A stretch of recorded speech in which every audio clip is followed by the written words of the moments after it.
আমার এই পুঁজি আমাকে বাঁচিয়ে রাখতে পারবে, এই টেন্ডেন্সি তৈরি হয়েছে আমাদের, এবং দেয়ারফর আমরা ইসলামে নাই, মানে শান্তিতে নাই আর কি। প্লিজ বি নোটেড, শান্তিতে নাই। শান্তির অপর নাম ইসলাম, টুপি দাড়ির নাম ইসলাম না, এইটা বুঝতে হবে।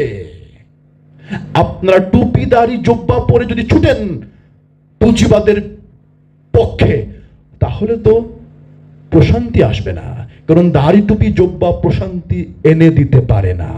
মানসিক স্থিরতাই প্রশান্তি এনে দিতে পারে, আর মানসিক স্থিরতাই বাদ সাধতেছে এই পুঁজিবাদের বিরুদ্ধে। দুটোর একটা, হয় অস্থির থাকো আর নাহলে স্থির হও। এই ফিলোসফির উপর ভিত্তি করে নূরে মোহাম্মদ মুস্তাফা ইসলাম দাঁড়িয়ে আছে। উনি ভোগবাদীকে এবং ব্যক্তি মালিকানাকে সাপোর্ট করেন নাই। যদি করতেন তাহলে উনিও সম্পদের পাহাড় গড়তেন। উনি সম্পদের পাহাড় গড়েন নাই, বরং সবকিছু অকাতরে বিলিয়ে দিয়েছেন মানুষের কল্যাণের জন্য।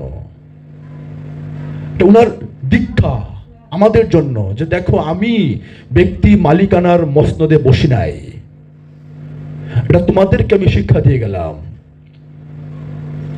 উনি যাকে বসিয়ে গেলেন পরবর্তীতে আধ্যাত্মিক উত্তরসূরি হিসাবে, মাওলা আলী কারামুল্লাহি ওয়াজহু আলাইহিস সালাতু ওয়াস সালাম, তিনিও বললেন দেখো আমিও ব্যক্তি মালিকানা এবং পুঁজিবাদের মসনদে বসি নাই, আমিও তোমাদের কাছে সেবাকারীর মতোই থেকে গেলাম, এটা তোমাদের জন্য আমার শিক্ষা থেকে গেল। তাই তিনিও সম্পদের পাহাড় গড়েন নাই উমাইয়া আব্বাসিয়া খলিফা এবং খেলাফতের মতো।